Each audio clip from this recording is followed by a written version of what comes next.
Hello hello hello hello. जी।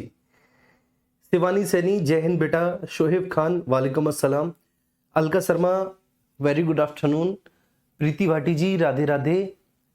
आशीष दीक्षित, जय हिंद। Bhavana ji, hello. Ruby Rathore, very good afternoon Ruby. Akash Kashyap, very good afternoon.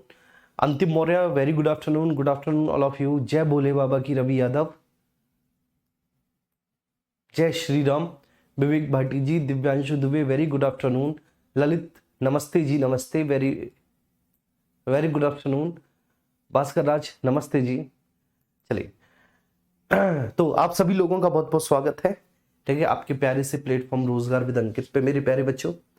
और आप सभी लोगों से एक रिक्वेस्ट है छोटी सी, कि आप में से जो भी छात्र, ठीक है, प्रयागराज में अपनी तैयारी कर रहे हो, प्रयागराज के आसपास के जनपद के हों, जिले के हों, और अगर संभव हो सके तो आप सभी को पता है कि 25 नवंबर को हमारी पूरी टीम प्रयागराज आ रही है, ठीक है। आप सभी लोग अपने दोस्तों के साथ आए। हमें बड़ी खुशी होगी कि जब हम आप लोगों से मिलेंगे, आप लोगों से बातें करेंगे, ठीक है, और आप लोगों के साथ, ठीक है ना, एक्सपीरियंसेस शेयर करेंगे, आप अपने, हम हमारे, ठीक है, तो बहुत अच्छा लगेगा, ठीक है। 25 नवंबर आप लोग ध्यान रखिएगा, ठीक है। जो आसपास के हैं प्रयागराज के, और जो प्रयागराज में रहकर अपनी तैयारी कर रहे हैं या फिर प्रयागराज के ही हैं, जरूर आए आप सब बच्चों, है ना, ज्यादा से ज्यादा संख्या में। चलिए जी, ठीक। चलिए, तो वेरी गुड आफ्टरनून, ठीक है सर, स्टार्ट करते हैं। हम लोग फंडामेंटल राइट पर थे, ठीक है गोपाल जी। कहां पर थे हम लोग? फंडामेंटल राइट्स, ठीक है, उसी के बारे में चर्चा कर रहे थे, मौलिक अधिकारों पर थे। और देखो, मैंने मौलिक अधिकारों की शुरुआत में ही बोल दिया था कि मेरे प्यारे बच्चे, ये जो है ना मौलिक अधिकार आपका, ठीक है, थोड़ा सा, ठीक है, लंबा चलेगा। क्यों चलेगा? इसका रीजन आपको पता ही है। फंडामेंटल राइट्स में आप वो सब पढ़ रहे हैं जो शायद आप पहली बार पढ़ रहे होंगे, और जबकि वो फंडामेंटल राइट्स का ही हिस्सा है। आपने नहीं पढ़ा, ठीक है, क्यों नहीं पढ़ा मुझे नहीं पता, लेकिन अब आपको पढ़ने को मिल रहा है, और ये एग्जाम में भी आता है, ठीक है ना। चलिए, तो हम फंडामेंटल राइट्स के ही बारे में बात कर रहे हैं, और आज हम डिस्कस करेंगे आर्टिकल 21A को, है ना जी।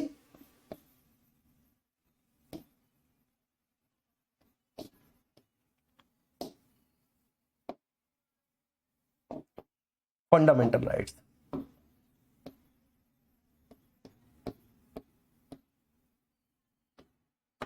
ठीक है। और फंडामेंटल राइट्स में बेटा हम लोग किसको डिस्कस करने जा रहे हैं आज? हम लोग डिस्कस करेंगे आर्टिकल 21A को। आर्टिकल 21A, 21A, इसके बारे में मैंने आपको एक बात बताई थी कि ये जो आर्टिकल 21A है, ये आपके मूल संविधान में था नहीं, है ना? ये आपके ओरिजिनल कॉन्स्टिट्यूशन में नहीं था। इसको हमने बेसिकली 86 में संविधान संशोधन 86 कॉन्स्टिट्यूशन अमेंडमेंट के माध्यम से जोड़ा है जी।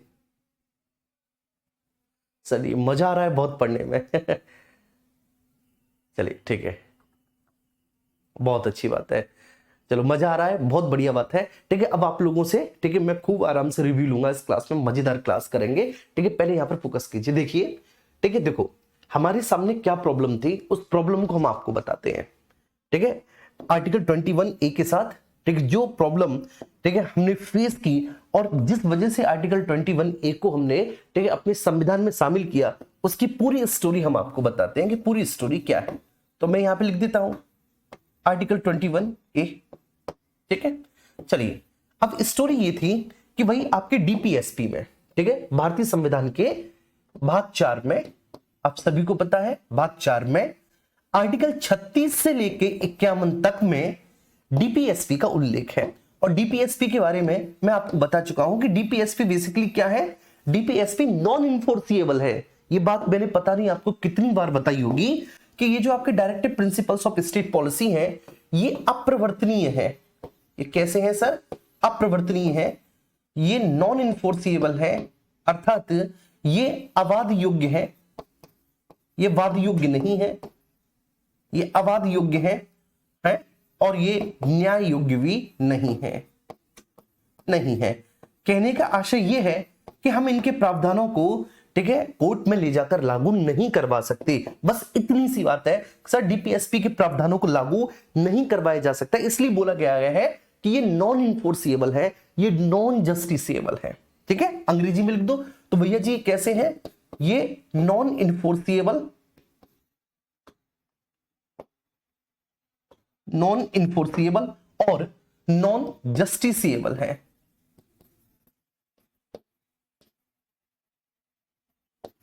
नॉन जस्टिसेबल है। ठीक है, ये बात समझ में आ गई सभी को। तो ये नॉन इन्फोर्सिएबल और नॉन जस्टिसेबल है। अच्छा, अब इसी डीपीएसपी में एक आर्टिकल था, ठीक है, जिसका नाम है आर्टिकल 45। और आर्टिकल 45 में बोला गया था कि भाई 6 से 14 वर्ष तक के बच्चों को राज्य, ठीक है, निःशुल्क प्राथमिक शिक्षा उपलब्ध करवाएगा। ये इसमें बोला गया था। क्या बोला गया था बेटा? तो इसमें बोला गया था भैया कि 6 से 14 वर्ष तक के बच्चों को, 6 से 14 वर्ष तक के बच्चों को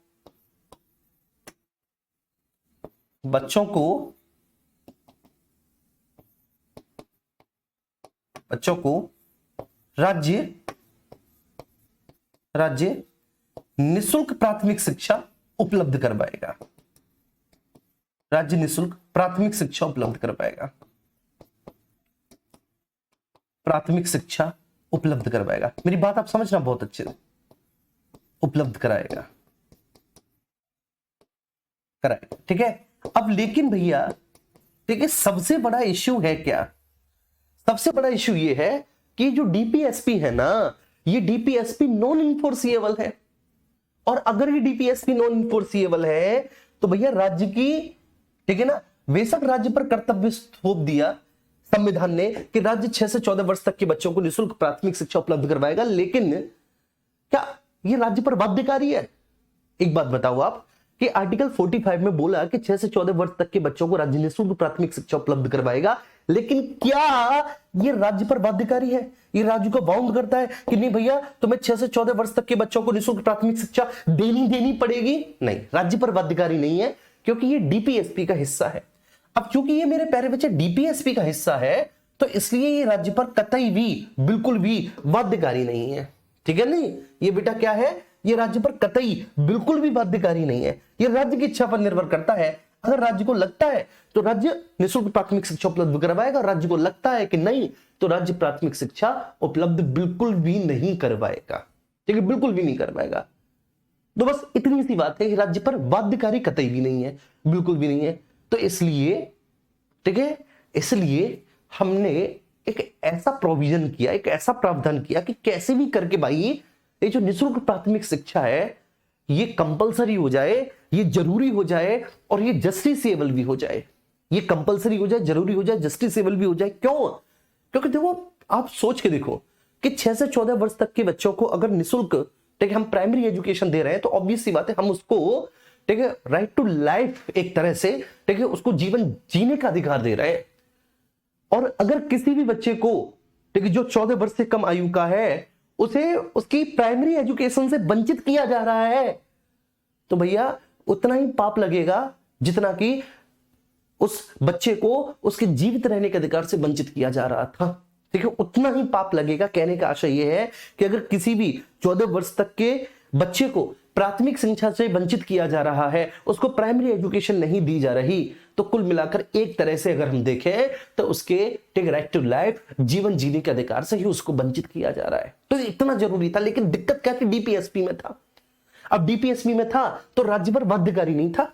ठीक है, ये मनमाना व्यवहार था राज्य का कि राज्य, ठीक है, प्राइमरी एजुकेशन दे भी सकता है, नहीं भी दे सकता, लेकिन राज्य को आप जाकर कटघरे में खड़े नहीं कर सकते, कोर्ट में खड़ा नहीं कर सकते।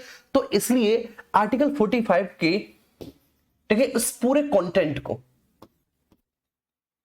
आर्टिकल 45 की बेटा इस पूरे कंटेंट को यहां से उठाकर आर्टिकल 21A में डाल दिया। ठीक है ना? किससे डाला बेटा? ये हमने 86 कॉन्स्टिट्यूशनल अमेंडमेंट, 86 में संविधान संशोधन से डाल दिया। ठीक है, किससे डाला बाबू? हमने इसको 86 में संविधान संशोधन, 86 कॉन्स्टिट्यूशनल अमेंडमेंट से डाला। हेलो भैया, मैं क्लास में हूँ, है ना, क्लास के बाद कॉल करता हूँ। ठीक है, ओके भैया, ओके।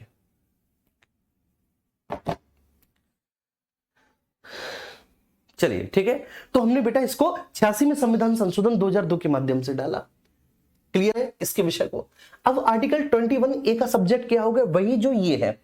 ठीक है, आर्टिकल 21A का सब्जेक्ट क्या हो गया बेटा, आर्टिकल 21A का सब्जेक्ट वही हो गया जो ये है, सेम वही सब्जेक्ट हो गया मेरे प्यारे बच्चे। ओ सॉरी,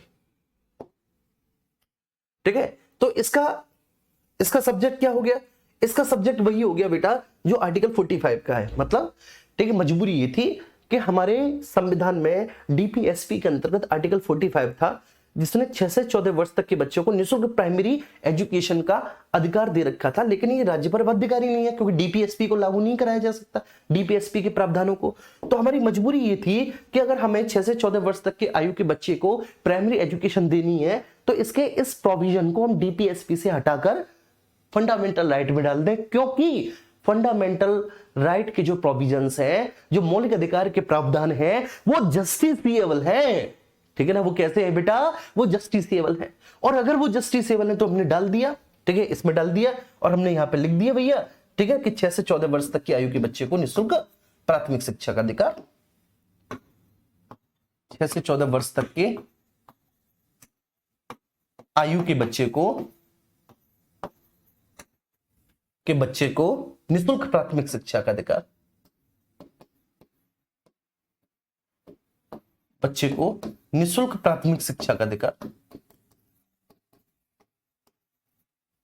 निःशुल्क प्राथमिक शिक्षा का अधिकार, शिक्षा का अधिकार।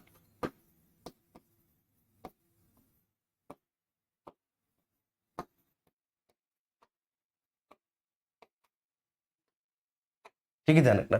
तो 6 से 14 वर्ष तक की आयु के बच्चे को बेटा निःशुल्क प्राथमिक शिक्षा का अधिकार। उम्मीद करता हूं कि ये बात आपको बहुत अच्छे से समझ में आ गई होगी। ठीक है, तो इसकी इस विषय वस्तु को हमने आर्टिकल 21A में डाल दिया। अब ये आर्टिकल 45 की जो विषय वस्तु है, ये तो इसमें चली गई। ठीक है, जब आर्टिकल 45 की विषय वस्तु बेटा इसमें चली गई ट्रांसफर होके, तो अब यहां पर क्या डाला हमने, तो ये तो खाली हो गया। अब यहां पर हमने ये डाला, देखिए यहां पर देखना, हमने यहां पर ये डाला कि जो 6 वर्ष से कम आयु के बच्चे हैं, कम आयु के बच्चे, कम आयु के शिशु, ठीक है, उनकी देखभाल, जो 6 वर्ष से कम आयु के शिशु है बेटा, ठीक है, उनकी देखभाल, उनकी केयर, देखभाल, और उनकी शिक्षा, ये उनके अभिभावक और राज्य दोनों मिलकर देखेंगे। ठीक है, तो 6 वर्ष से कम आयु के बच्चों की शिक्षा और उनकी देखभाल को, उनकी पेरेंटिंग को उनके अभिभावक भी करेंगे और राज्य भी करेगा। ठीक है, तो ये विषय वस्तु हमने शामिल कर दी आर्टिकल 45 में। ठीक है, आर्टिकल 45 में अब ये नहीं है, आर्टिकल 45 में अब ये वाली विषय वस्तु, अब ये वाला कंटेंट आपको देखने को मिलेगा। ठीक है, मैं लिख देता हूं, ये वाला कंटेंट आपको अब देखने को मिलेगा। क्यों भैया, क्योंकि ये वाला तो उठा के हमने यहां पर डाल दिया। ठीक है, ये भी किससे किया भैया हमने, 86 में संविधान संशोधन से। ठीक है, ध्यान रखना, ये भी हमने बाबू किससे किया है, ये भी हमने 86 में संविधान संशोधन से ही किया है। ठीक है, और इसी 86 में संविधान संशोधन से हमने क्या किया, जो हमारे मौलिक कर्तव्य है ना, फंडामेंटल ड्यूटीज है, जो हमारी मौलिक कर्तव्य है, इस मौलिक कर्तव्य में भी हमने 11वां प्रावधान जोड़ा। मौलिक कर्तव्य में 11वां प्रावधान जोड़ा, इसमें हमने 11वां प्रावधान जोड़ा इसी से, और बोला कि प्रत्येक अभिभावक का ये मौलिक कर्तव्य है कि वो अपने 14 वर्ष से कम आयु के बच्चे को, ठीक है, विद्यालय या शिक्षा तक लेकर जाए। ठीक है, प्रत्येक अभिभावक का क्या है भैया, प्रत्येक अभिभावक का यह कर्तव्य है। इसमें हमने बोला कि प्रत्येक अभिभावक का, प्रत्येक गार्जियन का यह कर्तव्य है कि वह अपने, ठीक है, 14 वर्ष से कम आयु के बच्चे को स्कूल तक लेकर जाए, कम आयु के बच्चे को शिक्षा उपलब्ध करवाए, बच्चे को प्राइमरी एजुकेशन उपलब्ध करवाए, एजुकेशन उपलब्ध करवाए। तो एक तरफ अधिकार भी दे दिया हमने इसको, और एक तरफ हमने इसको बेटा मौलिक कर्तव्य के अंतर्गत भी शामिल कर दिया। ठीक है, तो अधिकार भी दे दिया और मौलिक कर्तव्य के अंतर्गत भी। तो एक संविधान संशोधन है 86वां एक, और इससे तीन तीन ऑपरेशन हुए हैं, और जो तीनों ऑपरेशन है वो आपके सामने है। उम्मीद करता हूं बच्चों कि मुझे आप सभी के थम्स अप मिलने चाहिए।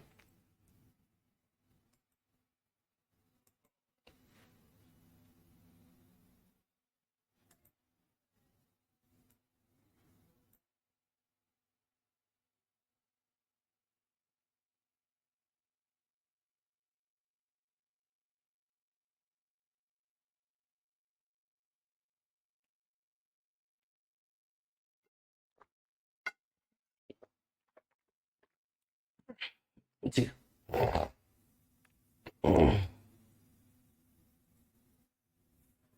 ठीक है,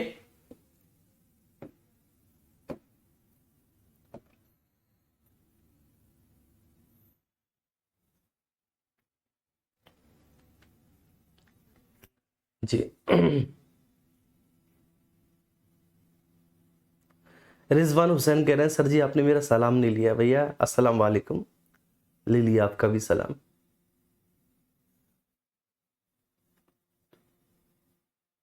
क्या कह रहे हैं ये, एक मिनट, एक बच्चे हैं।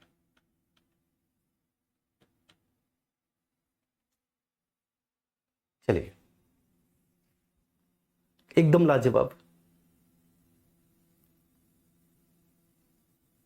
आपका पढ़ा हुआ क्लास में याद हो जाता है, बहुत अच्छे से समझ में आ गया। चलो थैंक यू बेटा, थैंक यू। ठीक है, चलिए आइए। ठीक है, बहुत अच्छे। आइए अब आर्टिकल 22 पे चलते हैं। ठीक है, ये तो हो गया। अब हम चलते हैं आर्टिकल 22 पे बेटा। ठीक है, आर्टिकल 22 थोड़ा सा आपको कठिन लगेगा, ऐसा लगेगा कि यार पता नहीं क्या है ये। ठीक है, लेकिन मैं पढ़ा रहा हूं ना तो आपको बहुत अच्छे से याद हो जाएगा। आर्टिकल 22 कहता है कुछ दशाओं में गिरफ्तारी और निरोध से संरक्षण। क्या बोलता है बेटा, कुछ दशाओं में गिरफ्तारी, गिरफ्तारी, गिरफ्तारी को बोलेंगे बेटा अरेस्ट, है ना, और निरोध, और निरोध, निरोध को बोलेंगे बेटा डिटेंशन, डिटेंशन। कुछ दशाओं में गिरफ्तारी और निरोध से संरक्षण, संरक्षण। ठीक है, कुछ दशाओं में गिरफ्तारी और निरोध से संरक्षण। आर्टिकल 22 की विषय वस्तु को देखो। ठीक है, कुछ दशाओं में गिरफ्तारी और निरोध से संरक्षण। यहां पर दो शब्द है मेरे प्यारे बच्चे। ठीक है, एक है गिरफ्तारी और दूसरा है निरोध। ठीक है, तो एक टर्म क्या है सर, एक टर्म है गिरफ्तारी। ठीक, गिरफ्तारी। ठीक, गिरफ्तारी का मतलब क्या है, गिरफ्तारी का मतलब है कि आप अब, ठीक है, पुलिस की गिरफ्त में है, पुलिस की गिरफ्त में है,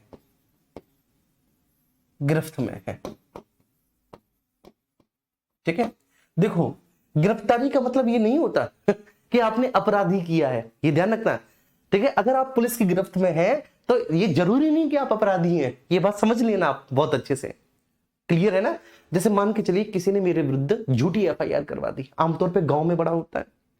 एक गांव में अगर लड़ाई हो जाती है तो आपको पता है ना, छोटे मोटे इश्यूज पर लड़ाई होती है कि साहब उसने मेरी मेड़ काट दी, उसने मेरे खेत में जो है ना पानी लीक कर दिया, या फिर साहब उसके पशु जो है वो मेरे खेत में घुस आए, या फिर इस तरह के जो है ना वाद विवाद होते हैं। ठीक है, आमतौर पे जमीनी मामले ज्यादा होते हैं। ठीक है, तो आपने देखा होगा फिर एफआईआर होती है और बड़ी झूठी झूठी एफआईआर होती है। ठीक है, छोटा सा मामला था और छोटे से मामले को तूल देने के लिए एक आदमी क्या करता है कि बेटा अपना सिर खुद ही फोड़ लेता है, अपना हाथ खुद ही काट लेता है। ठीक है ना, लेडीज अपने कपड़े फाड़ लेती है और चली जाती है थाने के, लोग मैं शिकायत करने जा रही हूँ, और एफआईआर लिखवाती है, पुलिस गिरफ्तार करके ले जाती है एफआईआर के आधार पर। एफआईआर क्या है, प्राथमिक सूचना रिपोर्ट है, फर्स्ट इंक्वायरी रिपोर्ट है, और कुछ नहीं है इससे ज्यादा। ठीक, घबराना नहीं है कभी भी आपके विरुद्ध एफआईआर हो जाए तो, क्योंकि ये जस्ट एक इंक्वायरी है। क्लियर है। उसके बाद जो है, ठीक है, पुलिस इन्वेस्टिगेशन करेगी। इन्वेस्टिगेशन में अगर आप दोषी पाए गए, ठीक है, तो फिर आपको जो है ना सजा होगी, अगर आप दोषी नहीं पाए गए आपको छोड़ दिया जाएगा। ठीक है, लेकिन आपको पता है कि पूरा खेल, ठीक है, रुपयों का होता है। अगर आपके विरुद्ध एफआईआर हो गई, आप चाहे कितने भी निर्दोष क्यों ना सही, ठीक है, अगर आपका रुपया थाने पे नहीं पहुंचा, दरोगा जी को नहीं पहुंचा, तो इसका मतलब है कि आप दोषी हैं, ठीक है ना। और अगर रुपया पहुंच गया तो आप दोषी नहीं है, चाहे आप कितने भी बड़े दोषी हो, चाहे आपने बेशक कपड़े फाड़े हो दूसरे के, या आपने दूसरे का सिर फाड़ा हो, या फिर दूसरे को आपने चाकू मार दिया हो, ठीक है। तो ये बात तो होती है। चलिए, तो गिरफ्तारी का मतलब ये कि आप पुलिस की गिरफ्त में हैं, लेकिन ये जरूरी नहीं कि आप अपराधी हैं। अभी अपराध, ठीक है ना, क्या नहीं हुआ बेटा, अभी अपराध सिद्ध नहीं हुआ, जी ध्यान रखना, ठीक है। यह आवश्यक नहीं कि आप अपराधी हैं, मैं लिख देता हूं, यह आवश्यक नहीं कि आप अपराधी हैं, आप अपराधी हैं, आप अपराधी हैं। यह आवश्यक नहीं है कि बेटा आप क्या है, अपराधी हैं, क्योंकि अभी अपराध सिद्ध नहीं हुआ, सिद्ध नहीं हुआ, सिद्ध नहीं हुआ। अगर अपराध सिद्ध हो गया, क्लियर है, अगर आपके अगेंस्ट अपराध सिद्ध हो गया, प्रूव हो गया कि यह कृत्य आप ही ने किया है जो अनलॉफुल है, तो अभी सी बात है आप फिर अपराधी हो जाएंगे, ठीक है। तो गिरफ्तारी का मतलब ये होता है। अच्छा, अब इसके बाद इसमें है बेटा निरोध, ठीक है, निरोध, डिटेंशन, डिटेंशन, डिटेंशन। चलिए, अब ये जो निरोध है ना बेटा, डिटेंशन, ये दो प्रकार का होता है निरोध, ठीक है। सबसे पहला होता है ये, ठीक है, आपका जिसको कहते हैं दंडात्मक निरोध, दंडात्मक निरोध, ठीक है। और दूसरा होता है जो होता है निवारक निरोध, निवारक निरोध, निरोध, ठीक है, इसको हम डिटेंशन कहते हैं, ठीक है। तो एक तो हो गया आपका सर दंडात्मक निरोध, दूसरा हो गया निवारक निरोध। अब ये दंडात्मक और निवारक निरोध क्या होता है ये मैं आपको समझाता हूं, अब बहुत अच्छे से समझना, ठीक है ना। चलिए,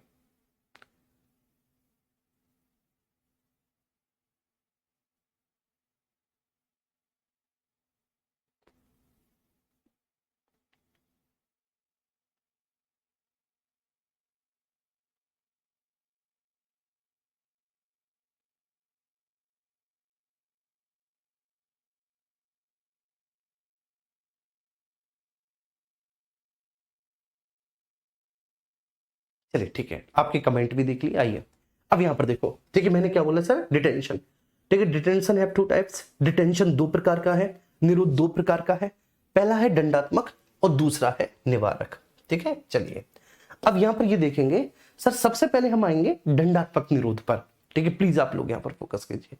सबसे पहले हम बात करेंगे किसके बारे में, सबसे पहले हम बात करेंगे दंडात्मक निरोध के बारे में, ठीक है। पहले से समझेंगे फिर निवारक निरोध को समझेंगे, ठीक है। अब इसके लिए मैं यहां पर आता हूं, ठीक है, इस नई स्लाइड पर आता हूं, ठीक है। अब जैसे मान के चलिए कि एक व्यक्ति है जिसका नाम है आकाश, ठीक है, एक लड़का है जिसका नाम है आकाश, ठीक है, आकाश, आकाश, आकाश जो है उसका वो बेटा परिचय पत्र का नाम है आकाश, परिचय पत्र है, उसकी आइडेंटिटी बेसिकली आधार कार्ड वगैरह पे उसका नाम आकाश है, ठीक है। बचपन में माँ बाप ने उसका नाम आकाश रखा था, लेकिन ठीक है आकाश जैसे जैसे बड़ा हुआ तो लोग उसे जो है ना मुन्ना सुपारी के नाम से जानने लगे, तो उसका जो निकनेम है, उसका निकनेम है मुन्ना सुपारी, ठीक है, ध्यान रखना, ये आपको समझा रहा हूं, उसका निकनेम मुन्ना सुपारी है, क्लियर है। चलिए, आकाश परिचय पत्र पर मुन्ना सुपारी उसका निकनेम है, ठीक है। मुन्ना सुपारी जो है बेटा, ये जो लड़का है मुन्ना सुपारी, ये बदमाश है, ठीक, खूब बड़ा बदमाश है, क्रिमिनल है, एक तरह का चोर है, ठीक है। चोरी करते करते अगर स्थितियां सामान्य लगे तो ये हत्या का भी कर देता है, ठीक है, मर्डर भी कर देता है, एक दो बार रेप भी इसने किया है, क्लियर है ना। मतलब सबको पता है कि छुट्टा बदमाश है मुन्ना सुपारी, सब जानते हैं छुट्टा बदमाश है, ठीक है। अब हुआ क्या कि मुन्ना सुपारी के इलाके में, मुन्ना सुपारी का जो इलाका है, मुन्ना सुपारी के इलाके में, ठीक है ना, आरबीआई का नोटों का भरा हुआ एक ट्रक आने वाला है, आरबीआई का नोटों का भरा हुआ एक ट्रक आने वाला है, नोटों से भरा ट्रक आने वाला है इलाके में। क्यों आने वाला है? ठीक है, ये ट्रक, ठीक है, तो इसलिए आने वाला है कि बगल की बैंक है, ठीक है, उस बैंक में वो नोटों से भरा हुआ ट्रक जाएगा, या फिर बहुत सारे एटीएम है, एटीएम की तरफ जाएगा। ठीक है, सपोज दैट आप मान लीजिए। चलिए, तो आरबीआई का नोटों से भरा ट्रक जो है वह मुन्ना सुपारी के इलाके में आने वाला है। सबको पता है कि मुन्ना सुपारी ये चोर है, बदमाश है, एकदम जो है ना, सबको पता है। ठीक है, अब ये बात जो है ना पुलिस को भी पता है कि भैया नोट आएगा तो ट्रक आएगा तो ट्रक को पर्याप्त सिक्योरिटी भी देनी है, आरबीआई का मामला है। अगर सिक्योरिटी नहीं दी तो इलाके की जो थाना होगा पूरी बेटा सारी की सारी पुलिस वाले सस्पेंड हो जाएंगे। अगर कोई भी, ठीक है ना, ऐसी अनवांटेड एक्टिविटी हो गई तो, जैसे ट्रक लुट गया, चुर गया या कुछ भी हो गया तो, ठीक है, इस तरह का हो सकता है। तो पुलिस क्या करेगी बेटा, पुलिस पहले से ही, ठीक है, ऐसे अपराधियों को, ठीक है, पकड़ लेगी जिनका इतिहास रहा है कि जिन्होंने पूर्व में चोरी वगैरह की है।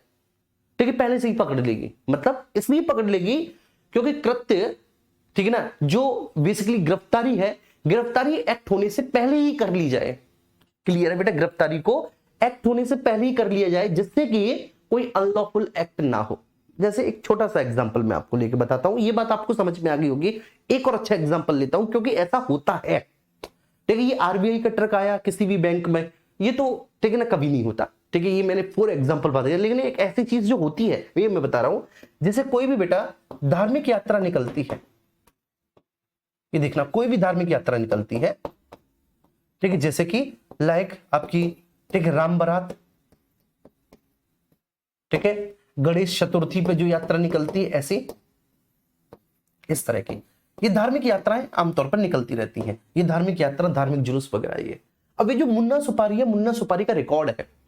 क्या रिकॉर्ड है बेटा मुन्ना सुपारी का? कि मुन्ना सुपारी का ये रिकॉर्ड है कि पूर्व में मुन्ना सुपारी ने इस तरह की यात्राओं पर पत्थर फेंके हैं, ठीक है ना, तलवार लेके जो है ना, एक दो यात्रियों को, जो धार्मिक तीर्थ है, तीर्थ यात्री है बेसिकली, ठीक है, उन पर तलवार लेकर उसने प्रहार किया है। क्योंकि तो इस तरह का जो है ना, उसने दंगों को भड़काया है, खुद दंगे में शामिल रहा है और उसने लोगों को इंजर्ड किया है। ये मुन्ना सुपारी का इतिहास रहा है।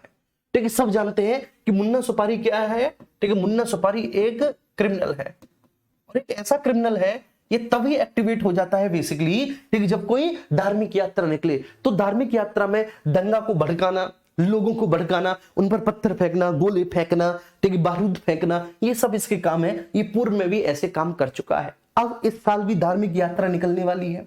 जब इस साल भी धार्मिक यात्रा निकलने वाली है तो धार्मिक यात्रा निकलने से पहले ही मुन्ना सुपारी को अरेस्ट कर लिया जाएगा। मुन्ना सुपारी को अरेस्ट कर लिया जाएगा, अरेस्ट कर लिया जाएगा मुन्ना सुपारी। क्या मुन्ना सुपारी ने कोई कृत्य ऐसा किया बेटा जिसकी वजह से उसको गिरफ्तार किया जा रहा है? नहीं, मुन्ना सुपारी ने बेटा कोई ऐसी एक्टिविटी की नहीं जिसकी वजह से उसको गिरफ्तार किया जा रहा है। ठीक है, लेकिन फिर भी उसको गिरफ्तार कर लिया। ठीक है, मुन्ना सुपारी को क्या किया? अरेस्ट कर लिया। अब जब मुन्ना सुपारी को गिरफ्तार कर लिया तो मुन्ना सुपारी के कुछ राइट्स हैं बेटा, मुन्ना सुपारी के कुछ अधिकार हैं। ठीक है, सबसे पहला अधिकार क्या है मुन्ना सुपारी का? सबसे पहला अधिकार है कि वह अपनी गिरफ्तारी का कारण पूछ सकता है कि भाई, ठीक है, आपने मुझे अगर गिरफ्तार किया तो बताओ तो सही, आखिर, ठीक है, मैंने ऐसा कौन सा अनलॉफुल एक्ट किया है, मैंने कौन सा ऐसा कृत्य किया है कि जिसके कारण आपने मुझे गिरफ्तार किया, मुझे एक बार बता तो दो श्रीमान। तो प्रत्येक व्यक्ति को जिसको पुलिस गिरफ्तार करती है उसको अपनी गिरफ्तारी का कारण जानने का अधिकार है, अपनी गिरफ्तारी का कारण जानने का अधिकार है, कारण जानने का अधिकार है।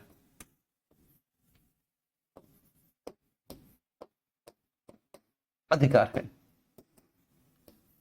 ठीक है, ध्यान रखना।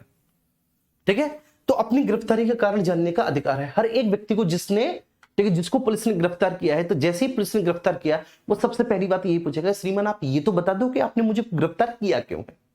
ठीक है, उसके बाद सेकंड, अपने निकट संबंधी को तुरंत सूचित करने का अधिकार है, अपने निकट संबंधी को तुरंत सूचित करने का अधिकार है, संबंधी को तुरंत सूचित करने का अधिकार है, तुरंत सूचित करने का अधिकार है। सूचित करने का अधिकार है, करने का अधिकार है।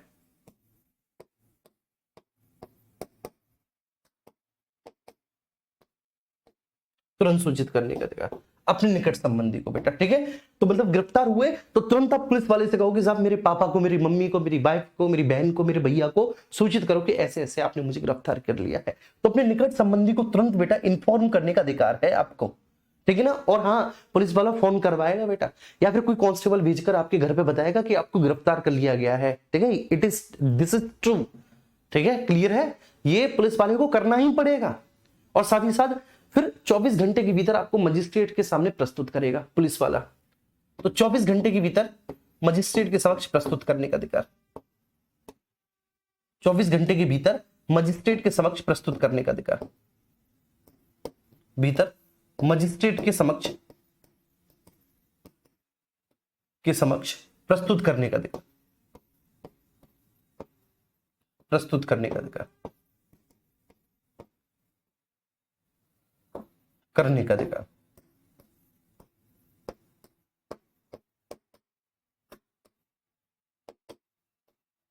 मजिस्ट्रेट के समक्ष प्रस्तुत करने का अधिकार, ठीक है। तो 24 घंटे के भीतर बेटा आपको मजिस्ट्रेट के समक्ष प्रस्तुत किया जाएगा, ठीक है। उसके बाद जब मजिस्ट्रेट के समक्ष आपको प्रस्तुत करवाया जाएगा तो आप अपने पसंद के वकील से अपना केस प्रस्तुत करवा सकते हैं। आप अपने किसी भी पसंद के वकील से अपना मामला, ठीक है, या अपना केस लड़वा सकते हैं। तो अपने पसंद के वकील से अपना मामला प्रस्तुत कराने का अधिकार, अपने पसंद की वकील से अपना मामला प्रस्तुत कराने का अधिकार, अपना मामला प्रस्तुत कराने का अधिकार, प्रस्तुत कराने का अधिकार,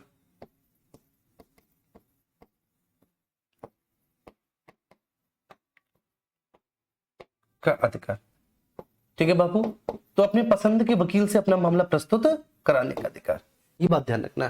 तो जो भी आपके पसंद के वकील हैं, आप अपने पसंद के वकील से अपना मामला प्रस्तुत करवा सकते हैं, इस बात का भी आपको अधिकार है, ठीक है ना। क्लियर, अपने पसंद के वकील से अपना मामला प्रस्तुत करवाने का अधिकार। इसके बाद न्यायिक मजिस्ट्रेट जो है वो आपको मैक्सिमम 15 दिनों के लिए पुलिस कस्टडी में रखने का अधिकार दे सकते हैं, बस इससे ज्यादा नहीं, ठीक है। तो ध्यान रखना, जो भी जुडिशियल मजिस्ट्रेट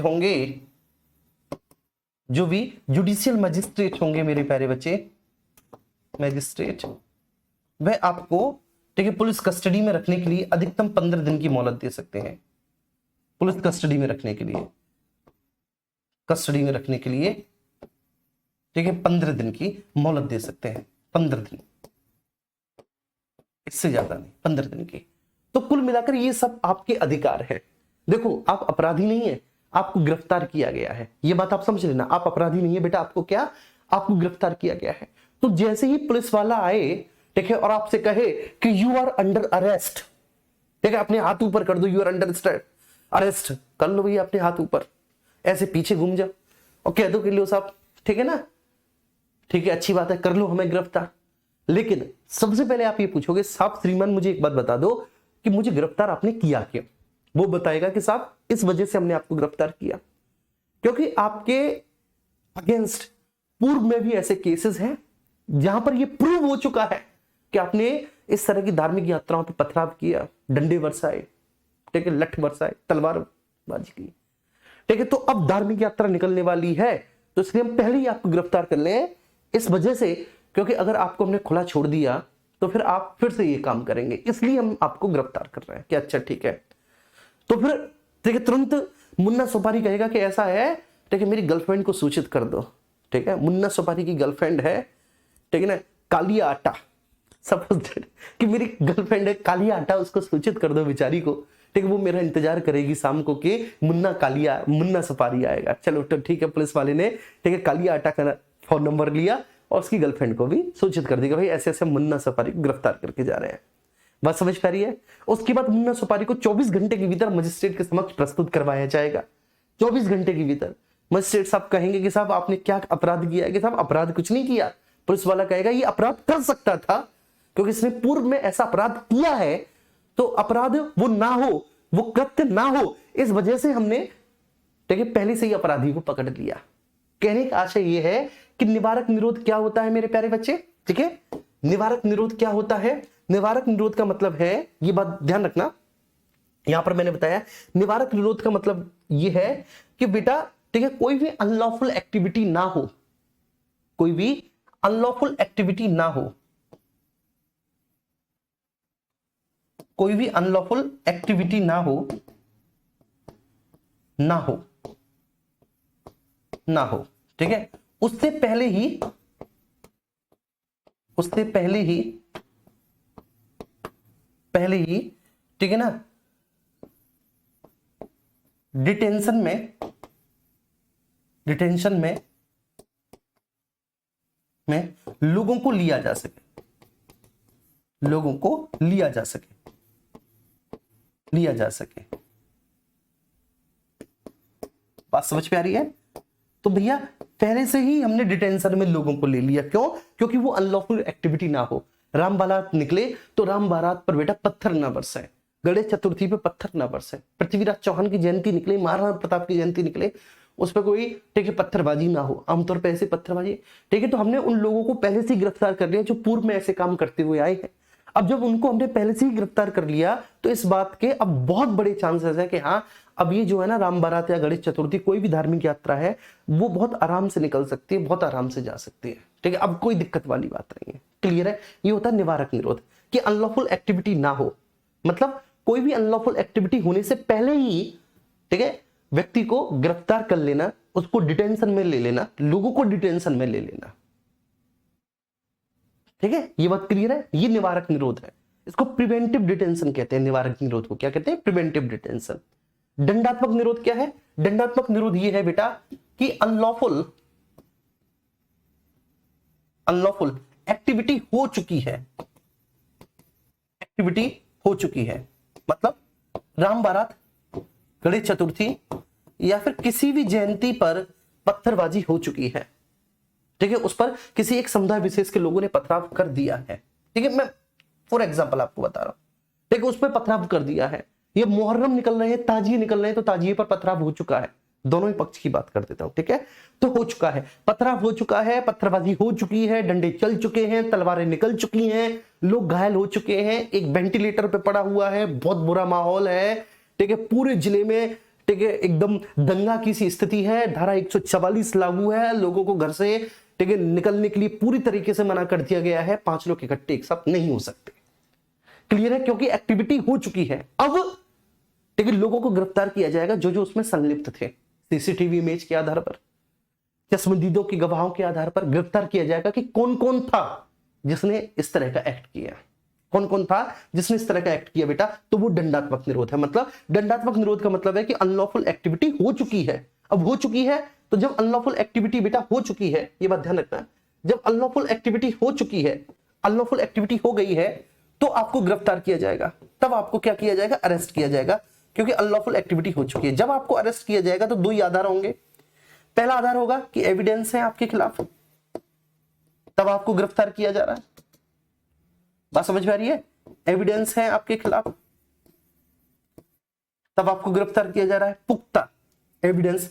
दूसरा बेटा कि आपको संदेह के आधार पर गिरफ्तार किया जा रहा है, संदेह के आधार पर, ठीक है, आपसे को संदेह के आधार पर गिरफ्तार किया जा रहा है, आपसे पूछा जाएगा, अगर पुलिस कंफर्म हो जाती है कि ठीक है आप निर्दोष हैं तो आपको छोड़ दिया जाएगा। लेकिन अनलॉफुल एक्टिविटी हो चुकी है, ठीक है, हो चुकी है, पत्थरबाजी हो चुकी है, लाठी डंडे चल चुके हैं, उसके बाद आपको गिरफ्तार किया गया, या तो एविडेंस सीसीटीवी में आपका चेहरा आ गया, या फिर कि अच्छा साहब इसने तो पक्का जरूर किया होगा, ये तो जरूर करता है ऐसा काम, ठीक है, ये हो गया।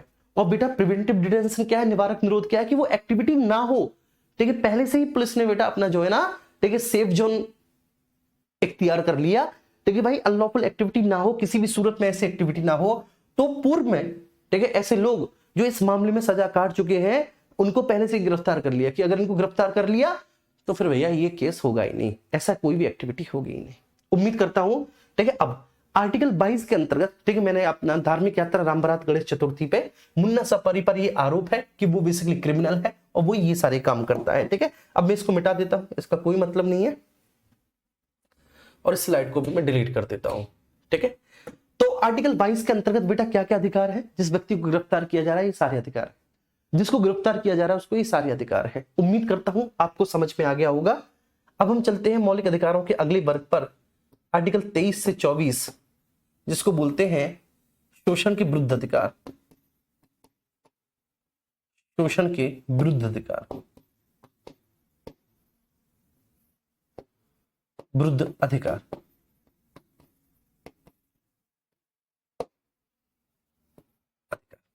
ठीक है, चलिए, अगर क्लियर हुआ तो एक बार सब लोग थम्स अप कर देंगे बहुत अच्छे से, अगर समझ में आया।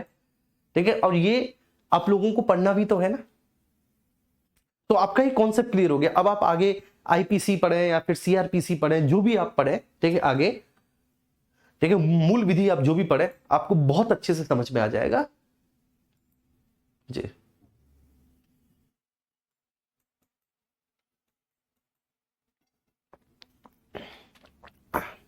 हाँ, राइट अगेंस्ट एक्सप्लॉयटेशन, जी बिल्कुल।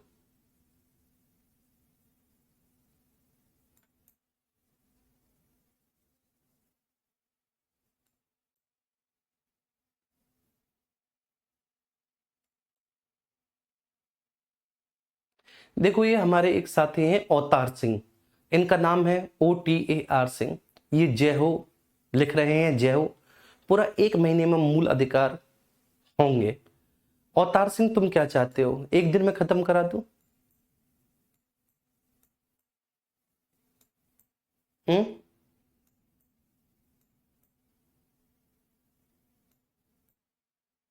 जी। तुम बेटा क्या सोच के आते हो, एक बात बताओ। हम्म, क्या तुम्हारा माइंड सेट क्या रहता है अवतार? एक बात बताओ, क्या है, मैं यहाँ पे कोई अपने घर की बात तो कर नहीं रहा, बीच में मैं बिल्कुल भी बात नहीं करता, कमेंट तक नहीं पढ़ता, मैं बस एक ही कमेंट करता हूं कि बेटा समझ में आया तो एक बार थम्स अप कर दो। कभी मैं 1-2 कमेंट पढ़ लेता हूं, है ना। और पूरा 1 घंटा पढ़ाता हूं मैं, पूरा 1 घंटा। आप मेरी क्लास की ड्यूरेशन देख लेना, कभी आपको 55 मिनट से कम नहीं मिलेगी, 55-57 मिनट से कभी कम नहीं मिलेगी, 1 घंटे से ऊपर ही मिलेगी। ठीक है, अब आप बताओ, ठीक है, क्या मैं केवल इतना ही पढ़ा दूं, जैसे आर्टिकल 23 से 24 में शोषण के विरुद्ध अधिकार है, 23 में ये है, 24 में ये है, पढ़ा के आगे बढ़ जाऊं? आप ऐसा ही चाहते हो जी। एक बच्चे का कमेंट है, सर 24 घंटे जो मजिस्ट्रेट के समक्ष प्रस्तुति का अधिकार है उसमें यात्रा का समय शामिल है? नहीं, यात्रा का समय शामिल नहीं है। ठीक है, यात्रा का समय इसमें शामिल नहीं होगा। यात्रा के समय को निकालकर, ठीक है, जब से गिरफ्तार किया गया है, ठीक है, उसमें से यात्रा का समय निकालकर गिरफ्तार करने के बाद 24 घंटे के भीतर मजिस्ट्रेट के समक्ष प्रस्तुत करना होगा, लेकिन यात्रा का समय निकलेगा जी।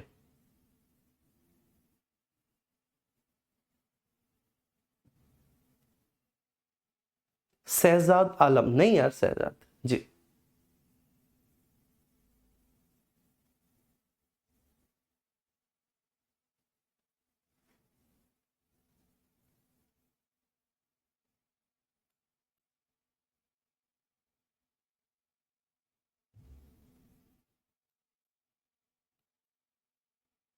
जी।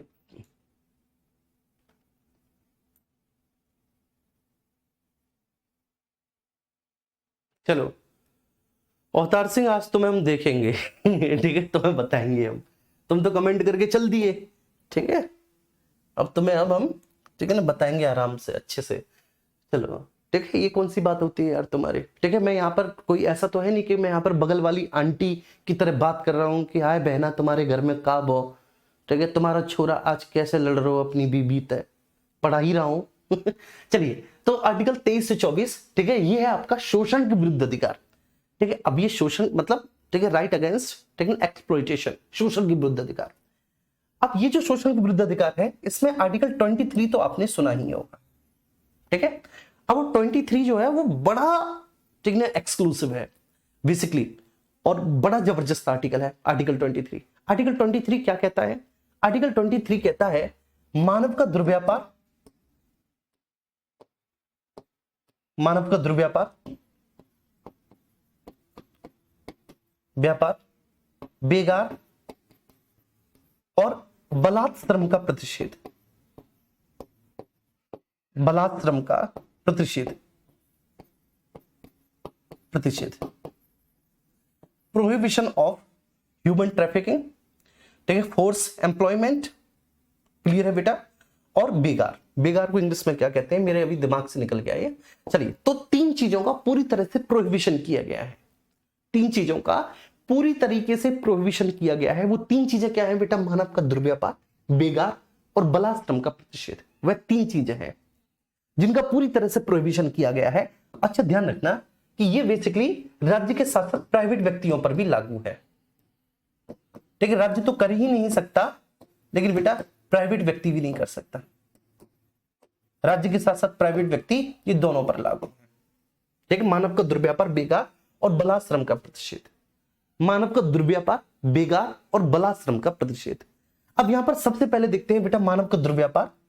ठीक है, इसको समझते हैं। मानव का दुर्व्यापार क्या होता है? दुर्व्यापार, दुर्व्यापार, ठीक है, इसको हम कहते हैं ह्यूमन ट्रैफिकिंग। ह्यूमन ट्रैफिकिंग, मानव का दुर्व्यापार। ठीक है, आप सब लोग बहुत अच्छे से जानते हैं बेटा। ठीक है, आपने देखा होगा कि पश्चिम बंगाल, उड़ीसा, ठीक है, बिहार, ठीक है, इन सब से, ठीक है, ये जो चित्र है इनसे छोटी छोटी बच्चियों को किडनैप किया जाता है। ठीक है, खासकर बेसिकली वेस्ट बंगाल में बहुत जाता है। ठीक है, तो यहां से छोटी छोटी बच्चियों को किडनैप किया जाता है और किडनैप करने के बाद जो है ना, इनको आमतौर पर बेसिकली प्रोस्टिट्यूट का जो बेसिकली धंधा है, ठीक है, जिसको आप जिसम ठीक है फरोसी कहते हैं, आई थिंक वैश्यावृत्ति, ठीक है, हिंदी में वैश्यावृत्ति कहते हैं। तो वैश्यावृत्ति के धंधे में धकेल दिया जाता है। ये बहुत होता है, छोटी छोटी बच्चियों को अपहरण करके, ठीक है, जो बेचारी गरीब होती हैं, जिनके, ठीक है, पिताजी की या जिनके घर वालों की पहुंच इतनी नहीं होती कि वो पुलिस थाने में जाएं, रिपोर्ट लिखवाएं, पुलिस एक्शन ले, उनके बच्ची को ढूंढे। ठीक है, आमतौर पर गरीब की कौन सुनता है, कोई नहीं सुनता यार। तो ऐसा जो इलाका होता है जो बिल्कुल लेबर क्लास है, यहाँ से ठीक है बच्चियों को अपहृत कर लिया जाता है उनको, और उसके बाद उनको इस तरह के धंधे में धकेल दिया जाता है। ठीक है, तो ये क्या है, बेसिकली ह्यूमन ट्रैफिकिंग है, ये मानव का दुर्व्यापार है, मानव की खरीद फरोख्त हो रही है। और बेसिकली मानव कोई बेटा खरीदने बेचने वाली चीज नहीं होती, ये ध्यान रखना। ठीक है, आप व्यापार करो, ठीक है, आप व्यापार करो गुड्स का, आप व्यापार करो सर्विसेज का, लेकिन बेसिकली ह्यूमन जो है, human is not a thing of, ठीक है, सेल और बाय। ठीक है, वो खरीद फरोख्त की वस्तु नहीं होती। और लेकिन ऐसा होता है, आपको पता होगा ऐसा होता है। आपने कई सारे ऐसे इंसिडेंट भी अखबार में देखे होंगे कि गरीब पिता ने अपनी बेटी को बेच दिया। ठीक है, क्योंकि वो बहुत गरीब था और उसके पास जो है ना बिल्कुल भी रुपए नहीं थे जीवन यापन करने के लिए। उनकी 3 बेटी या 4 बेटी थी, उन्होंने किसी एक बेटी को बेच दिया। ठीक है, या बेसिकली कई बार ऐसा भी होता है, आपने देखा भी होगा कि ऐसा होता है कि उल्टा, ठीक है ना, कोई भी गांव का एक व्यक्ति है जो बूढ़ा सा है, ठीक है, जिसकी शादी नहीं हो रही, 40-45 साल की उम्र है। ठीक है, तो वो क्या करता है कि ऐसे असम से जाकर, पश्चिम बंगाल वगैरह इन सब से जाकर, ठीक है ना, एक कोई, ठीक है, अपनी शादी कर लाता है, या नेपाल वगैरह से शादी कर लाता है। और जब वो शादी करके लाता है तो बेसिकली वो शादी कैसी होती है, वो शादी ऐसी होती है कि जिस लड़की से वह शादी करके आया उसके घर वालों को वो 10,000, 20,000, 30,000, 40,000, 50,000 इस तरह से रुपए देकर, ठीक है, ब्याह के लिए आया है, जिससे कि जो है ना उसकी बेसिकली जो है ना जो भौतिक और दैनिक आवश्यकता है उनकी पूर्ति होती रहेगी। ये बात समझ में आ रही है आप सभी को? चलिए, तो मानव का दुर्व्यापार ये बहुत होता है। और ठीक है, इसलिए तो होता ही भी होता है बेटा दुर्व्यापार, जिससे कि जो है ना उनको वैश्यावृत्ति के धंधे में धकेला जा सके। ठीक है, वैश्यावृत्ति के धंधे में धकेला जा सके, इसलिए भी होता है। आमतौर पर ये, ठीक है, छोटी जो बच्चियां होती हैं उनका बहुत होता है बेटा। ठीक है, महिलाओं का होता है, महिलाओं का होता है। और साथ ही साथ ये दुर्व्यापार और क्यों होता है, ठीक है, और इसका दूसरा कारण क्या है? चलो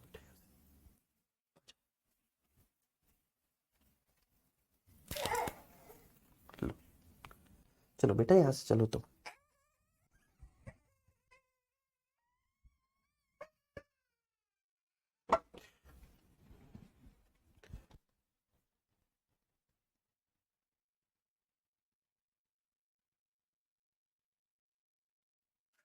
सॉरी बच्चों है बाबू आ गया था क्लास में। ठीक है, तो वेश्यावृत्ति के धंधे में और दुर्व्यापार बेटा ह्यूमन ट्रैफिकिंग और क्यों होती है? ठीक है, और क्या कारण है? तो और कारण यह है बेटा कि बेसिकली, ठीक है ना, अंग तस्करी भी होती है। आपको देखा होगा कि छोटे छोटे बच्चे जो ट्रैफिक सिग्नल पे, ठीक है, आमतौर पे बेसिकली, ठीक है ना, ट्रैफिक सिग्नल पे कुछ रुपए मांगते हैं, इस तरह की चीजें। तो बहुत सारे ऐसे आपने केसेस देखे होंगे कि ऐसे बच्चों को, ठीक है, ट्रैफिक सिग्नल पे उठा लिया जाता है, उनका अपहरण कर लिया जाता है, और उनका अपहरण करके बेसिकली उनके ऑर्गेन्स को निकाल कर, ठीक है, उनकी तस्करी की जाती है। उनका लीवर निकाल लिया, उनकी किडनी निकाल ली, उनके लंग्स, इस तरह की जो है ना, ठीक है। तो ये बहुत होता है बच्चे। तो अंगों की तस्करी करने के लिए भी मानव का द्रव्य व्यापार हो ही नहीं सकता। चलिए, इसके बाद अब हम यहां पर बात करेंगे बेटा बेगार क्या है, ठीक है, बेगार को समझेंगे। बेगार, बेगार क्या है? बेगार, बेगार का मतलब है वर्क विदाउट पे। इस तरह से आप इसको समझेंगे, वर्क विदाउट पे, इसको हम बेगार कहेंगे।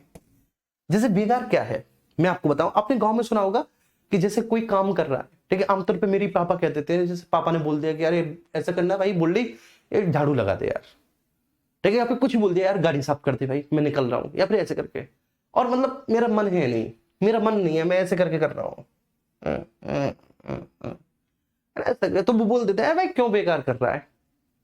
चलिए, बेगार का मतलब क्या है, देखो ये बात आपको समझना है। बेगार का मतलब क्या है? बेगार का मतलब ये है बच्चे कि आपसे काम करवा लिया जाए, ठीक है, आपसे काम करवा लिया जाए, आपसे काम करवा लिया जाए, आपने काम किया लेकिन बदले में आपको पारिश्रमिक ना दिया जाए,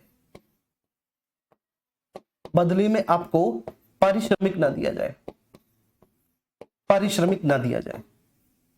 काम तो करवा लिया जाए लेकिन बाबू बदले में आपको पारिश्रमिक ना दिया जाए,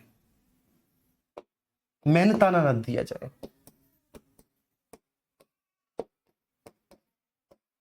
ना दिया जाए।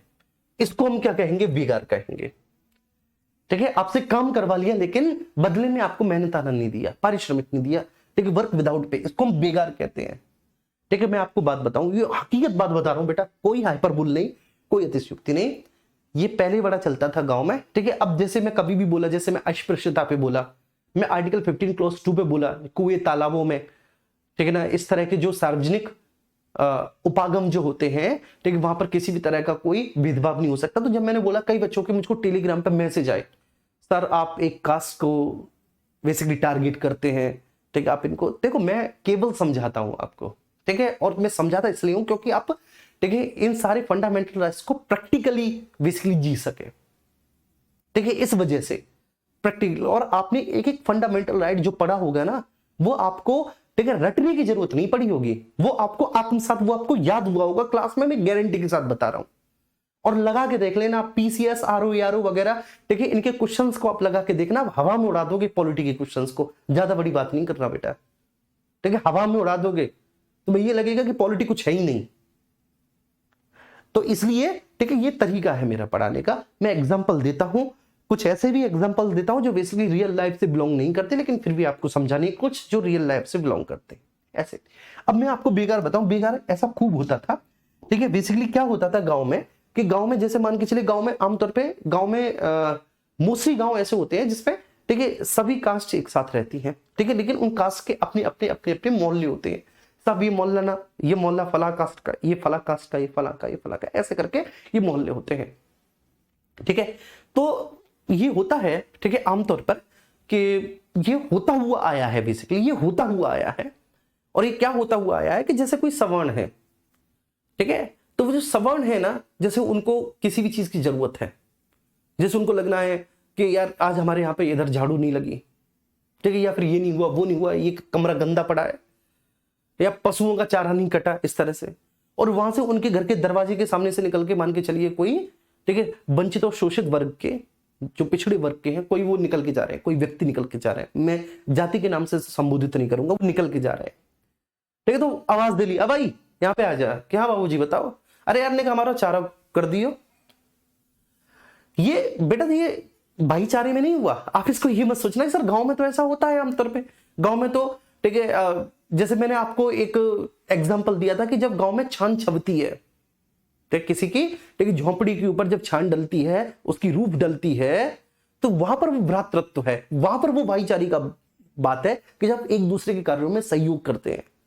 भ्रातृत्व की भावना वहां पे होती है जब गांव में किसी की लड़की की शादी हो तो सबके गांव से मठ आ जाता है, सबके घरों से मठ आ जाता है, ठीक है, और सब लोग अपना छोटा मोटा योगदान दे देते हैं। पहले तो बेटा आटा तक आ जाता था, ठीक है, अगर किसी के घर में लड़की की शादी है तो उस व्यक्ति को ना आटा खरीदना पड़ता था, ना तेल खरीदनी पड़ती थी बेटा, ना सब्जी खरीदनी पड़ती थी, ना मठा ना दही खरीदना पड़ता था। तो गांव वाले, ठीक है, अपने घर में से ये होता था कि जैसे साहब आज फलानी की शादी है तो आज हम जो है ऐसा करेंगे कि आज हम भैया अपना दूध नहीं बेचेंगे, दूधिया को दूध हम 1 लीटर कम देंगे, 1 लीटर दूध हम उसके यहाँ भिजवाएंगे।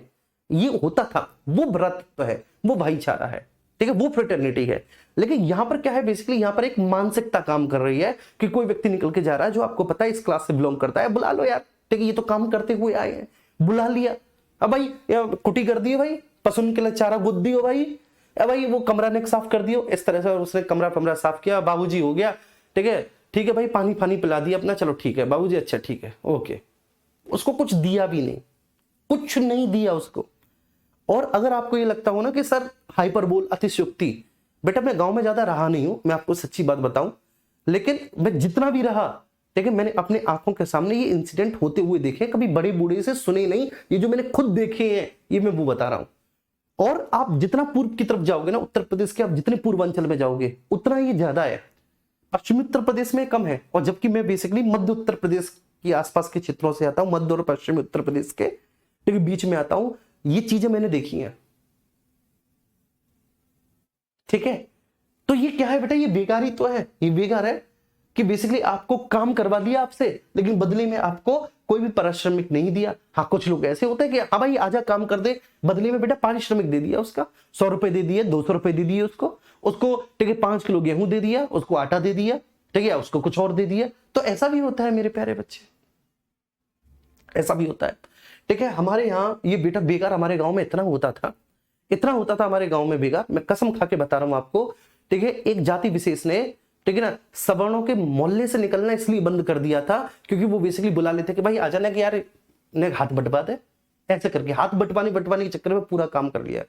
इसका सबसे प्रबल विरोध हमारे पिताजी ने किया, मुझे खूब पता है, मेरी आंखों के सामने की बात है, खूब विरोध किया। पापा जी ने कहा तुम्हें शर्म नहीं आती यार, ठीक है, अगर तुम मान के चलिए किसी मजदूर को भी बुला के लाओगे तो 300, 350, 400 रुपया चल रहे हैं। अरे तुम भाई चलो ठीक है, तुम्हारे गांव का है, ठीक है, तुम इसके काम में आते हो, ये तुम्हारे काम में आता है, तो कम से कम आधा रुपया दे दो, लेकिन इस तरह से तो काम ना करवाओ।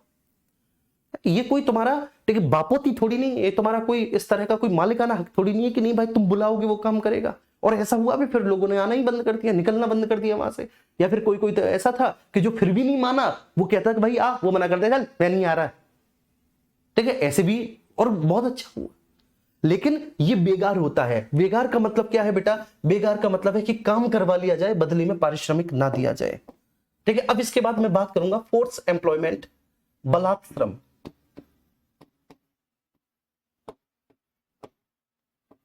बलात्श्रम, फोर्स्ड एम्प्लॉयमेंट क्या होता है, एम्प्लॉयमेंट क्या होता है, बलाश्रम, इसको मैं बताऊंगा। चलिए ठीक है, बलाश्रम समझेंगे बेटा। बलाश्रम का मतलब है मेरे प्यारे बच्चे, बलाश्रम का मतलब है कि देखो आपका मन नहीं है काम करने का, आपका मन नहीं है, ठीक है, काम करने का, काम करने का, ठीक है सर, आपका मन नहीं है काम करने का, ये बात आप प्लीज समझना। अब मन नहीं है काम करने का तो मतलब ये कोई मनमाना व्यवहार नहीं है, ये कोई मनमाना व्यवहार नहीं है कि आपका मन नहीं है काम करने का, तो डेट इज नॉट अ मनमाना व्यवहार। जैसे मन नहीं है काम करने का, जैसे मुझे पता है बहुत अच्छे से कि भाई मुझे जो है ना बच्चों को मंडे टू सैटरडे पढ़ाना है, फॉर एग्जाम्पल मुझे मंडे टू सैटरडे बच्चों को पढ़ाना है, ठीक है, और मुझे डेली, ठीक है, 4 घंटे पढ़ाना है, 4 आवर्स पढ़ाना है मुझे, डेली पढ़ाना है, मुझे मंडे टू सैटरडे पढ़ाना है। अब मान के चलिए कि ये संस्था मुझे संडे को पढ़वाए, और संडे को मुझसे पढ़वाए तो मुझे बेशक उसका एक्स्ट्रा पे दे, लेकिन मेरा मन नहीं है काम करने का, तो ये फोर्स एम्प्लॉयमेंट है। फोर्स एम्प्लॉयमेंट का मतलब क्या होता है, फोर्स एम्प्लॉयमेंट का मतलब ये होता है कि बेटा चाहे बेशक आपको पारिश्रमिक मिले काम करने का, मैं ये नहीं कह रहा कि आपको मेहनताना नहीं मिलेगा, आपको मेहनताना मिलेगा साहब, जरूर आपको मेहनताना मिलेगा, ठीक है, पक्का मेहनताना मिलेगा कसम से, लेकिन आपसे जबरदस्ती काम करवाया जा रहा है, ठीक है, मतलब मन के विरुद्ध, ठीक है, आपसे काम करवाया जा रहा है। बलाश्रम इसको कहते हैं, मन के विरुद्ध, ठीक है, कार्य करवाया जा रहा है, करवाया जा रहा है। अब जैसे मान के चलिए, ठीक है, मुझे मंडे टू फ्राइडे डेली 4 घंटा पढ़ाना है, मुझे मंडे टू फ्राइडे डेली 4 घंटा पढ़ाना है, मुझे पता है, और आज फ्राइडे है, सपोज दैट मान के चलिए कि आज फ्राइडे है, ठीक है, और मैं पहले ही घंटे पढ़ा रहा हूं लेकिन मेरा मन नहीं है पढ़ाने का, तो इसमें मेरी गलती है, बस समझते, इसमें मेरी गलती है। वो फिर फोर्स एम्प्लॉयमेंट नहीं हुआ भाई, वो तो कंपनी की पहले से ही पॉलिसी है, कंपनी की पहले से पॉलिसी है कि आपको मंडे टू फ्राइडे पढ़ाना है, मंडे टू सैटरडे पढ़ाना है, डेली 4 घंटे पढ़ाना है, तो वो तो पॉलिसी है, ठीक है। लेकिन ठीक है, ये फोर्स एम्प्लॉयमेंट तब होगा जब आपसे संडे को पढ़वाया जा रहा है और आपको मन नहीं है। बेशक आपको मेहनताना मिल रहा है, बेशक आपको मेहनताना मिल रहा है, लेकिन फिर भी ये क्या है, बलाश्रम है कि भैया मन के विरुद्ध जाकर कार्य करवाया जा रहा है, जबरदस्ती आपसे काम करवाया जा रहा है। कहते हैं ना बेटा, जबरदस्ती काम करवाया जा रहा है, इसको हम फोर्स एम्प्लॉयमेंट कहेंगे।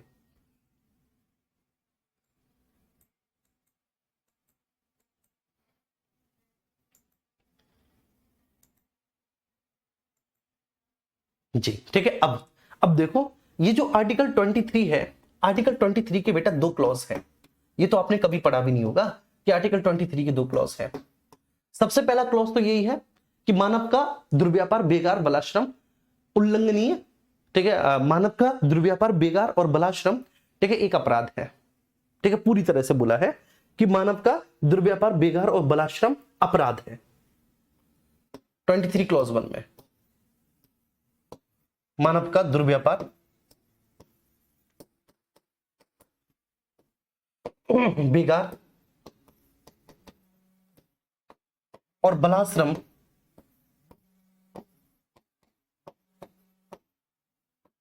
एक दंडनीय अपराध है, एक दंडनीय अपराध है। बलाश्रम एक दंडनीय अपराध है।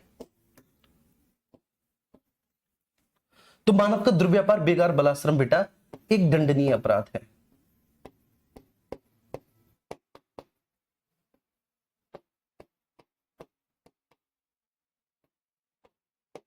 अपराध है, ये तो 23 क्लॉज 1 है। अच्छा, अब इसमें 23 क्लॉज 2 है। 23 क्लॉज 2 क्या कहता है, ये भी तो आपको समझाना है बेटा कि 23 क्लॉज 2 बोलता है। 23 क्लॉज ये बोलता है मेरे प्यारे बच्चे कि राज्य सार्वजनिक प्रयोजन हेतु, सार्वजनिक प्रयोजन हेतु, मैं बताता हूं इसको बहुत अच्छे से, हेतु, ठीक है बेटा, कार्य करा सकता है, सार्वजनिक प्रयोजन हेतु कार्य करा सकता है, ठीक है ना। इसे आर्टिकल 23 क्लॉज 1 का, ठीक है, उल्लंघन नहीं माना जाएगा,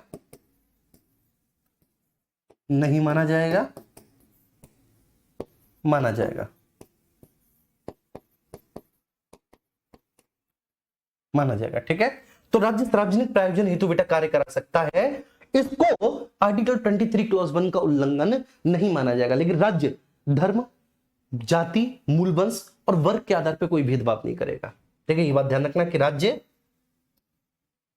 यहां पर राज्य धर्म, मूल वंश, राज्य यहां पर बेटा धर्म, मूल वंश, मूल वंश, जाति और वर्ग के आधार पर कोई भेदभाव नहीं करेगा, वर्ग के आधार पर कोई भेदभाव नहीं करेगा, आधार पर कोई भेदभाव नहीं करेगा। ये बात आपके समझ में नहीं आई, कोई भेदभाव नहीं करेगा,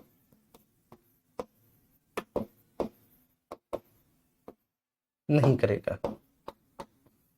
ये बात बेटा आपके समझ में नहीं आई होगी, मुझे पक्का पता है कि ये क्या है सर, ये हमारे समझ में नहीं आया। देखो, जैसे मान के चलिए कि राज्य को जरूरत पड़ी, ठीक है, सरकार को जरूरत पड़ी, कोई सरकारी काम होना है, सरकारी काम होना है, जैसे मान के चलिए कि यहाँ पे कोई रोड बिछनी है, सड़क बिछनी है ना भैया, सड़क बिछनी है।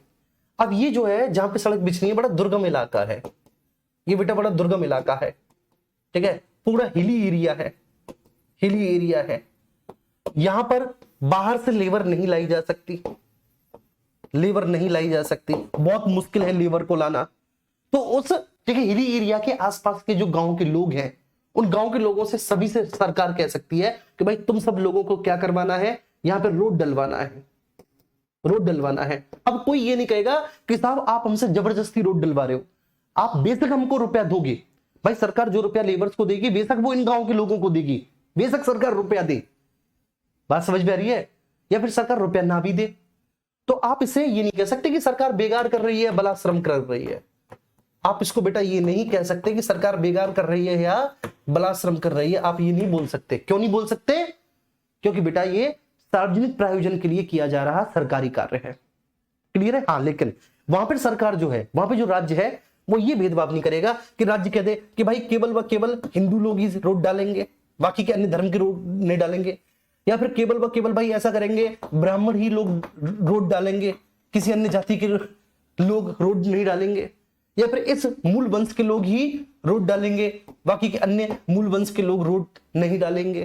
ठीक है, तो ऐसा राज्य कोई भेदभाव नहीं कर सकती। ठीक है, धर्म, जाति, मूल वंश और वर्ग के आधार पर राज्य भेदभाव नहीं कर सकती। राज्य कहेगी इस गांव के सभी लोग, हाँ लिंग के आधार पर कर सकती है, क्योंकि महिलाओं की शारीरिक स्थिति बेटा कमजोर होती है, तो कहते हैं कि सब महिलाएं नहीं डालेंगी, बाकी के इस गांव के सारे पुरुष, लिंग के आधार पर भेदभाव कर सकती है राज्य, इस गांव के सारे पुरुष रोड डालेंगे।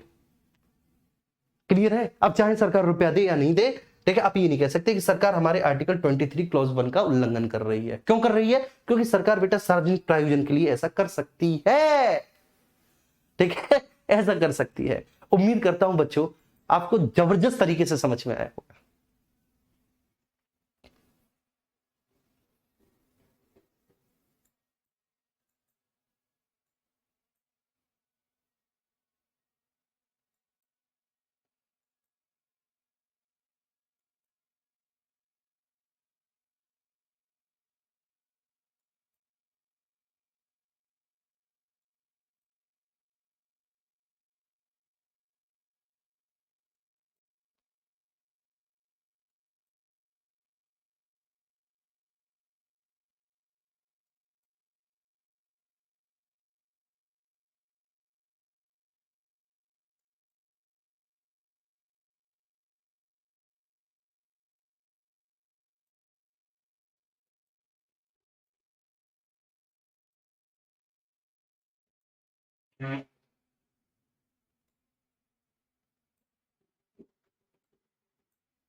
चलिए ठीक है, बहुत अच्छे बेटा। आर्टिकल 24 क्या है? आर्टिकल 24 है कि कारखानों आदि में बच्चों के कार्य करने का प्रतिषेध। ठीक है, तो कारखाने आदि में बच्चे कार्य नहीं करेंगे। कारखानों आदि में, ठीक है, बालकों के नियोजन का प्रतिषेध, बालकों के नियोजन का प्रतिषेध। कारखानों आदि में बच्चे काम नहीं करेंगे, मतलब कहने का आशय यह है, आर्टिकल 24 बिल्कुल क्लियर बोलता है कि जहां पर भी हैवी ड्यूटी वर्क होता है, जहां पर भी बेटा क्या होता है, जहां पर भी हैवी ड्यूटी वर्क होता है वहां पर बच्चे कार्य नहीं करेंगे। जहां पर हैवी ड्यूटी वर्क होता है वहां पर बच्चे कार्य नहीं करेंगे, जैसे कि माइनिंग, ठीक है ना, जो खदान होती है, खदान में क्या है मेरे प्यारे बच्चे? माइनिंग। खदान में क्या है? खदान में हैवी ड्यूटी वर्क होता है। माइनिंग, खदान में क्या होता है बेटा? हैवी ड्यूटी वर्क होता है। तो जहां पर भी हैवी ड्यूटी वर्क होता है वहां पर बच्चे काम नहीं करेंगे। ठीक है, हैवी ड्यूटी वर्क जैसे कि आपका माइनिंग हो गया, ठीक है, खदान हो गई, आपका बेसिकली ईंट या भट्टा उद्योग जिसको बोलते हैं वो हैवी ड्यूटी होता है बेटा। भट्टा उद्योग हैवी ड्यूटी होता है। ठीक है, अब हैवी ड्यूटी का मतलब क्या है? हैवी ड्यूटी का मतलब है बेटा ऐसा कोई भी, ठीक है ना, नियोजन, ऐसा कोई भी एम्प्लॉयमेंट जहां पर बच्चों को, ठीक है, जान का खतरा हो, जहां पर बच्चों की बेटा जान का खतरा हो, जान का खतरा हो, वहां पर बच्चे काम नहीं करेंगे, बिल्कुल सिंपल सी बात है। अगर फिर भी कोई काम करवाता है तो इसके आर्टिकल 24 का उल्लंघन माना जाएगा। तो माइनिंग हो गया, ईंट या भट्टा उद्योग हो गया, अलीगढ़ का ताला उद्योग हो गया बेटा, ये सुप्रीम कोर्ट ने बताया है, ठीक है, अपनी विभिन्न व्याख्याओं में सुप्रीम कोर्ट ने बताया है। जैसे अलीगढ़ का ताला उद्योग हो गया, ठीक है, फिरोजाबाद का कांच उद्योग हो गया, फिरोजाबाद का कांच उद्योग हो गया,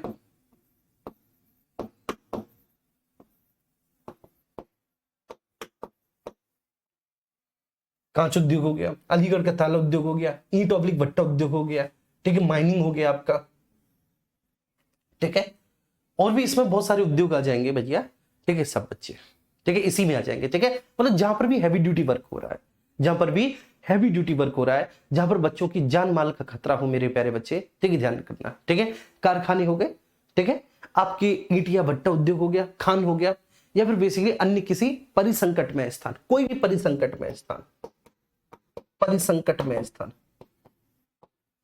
जहां पर बच्चों को, ठीक है, उनकी जान का खतरा हो, वहां पर बच्चों के काम करने का प्रतिषेध है, ठीक है, प्रोहिबिशन, प्रोहिबिशन ऑफ, ठीक है बेटा, प्रोहिबिशन ऑफ, ठीक है, चिल्ड्रंस, कहां पर मेरे प्यारे बच्चे, ठीक है, जहां पर उनकी जान को खतरा हो, जहां पे हैवी ड्यूटी वर्क होता हो, बस ये हो गया आपका, बस, ठीक है, इसी के साथ क्लियर हुआ आपका। और आज अगर हम बात करें तो आज हमारी क्लास हुई है पूरी 1 घंटे 15 मिनट की। चलिए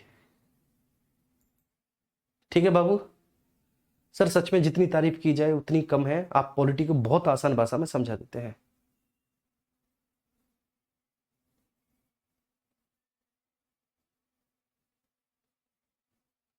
सर थैंक यू सर, मैंने आपकी ज्योग्राफी की सारी क्लासेस की, काश आप ज्योग्राफी पढ़ाते। चलिए ठीक है, ओके, थैंक यू।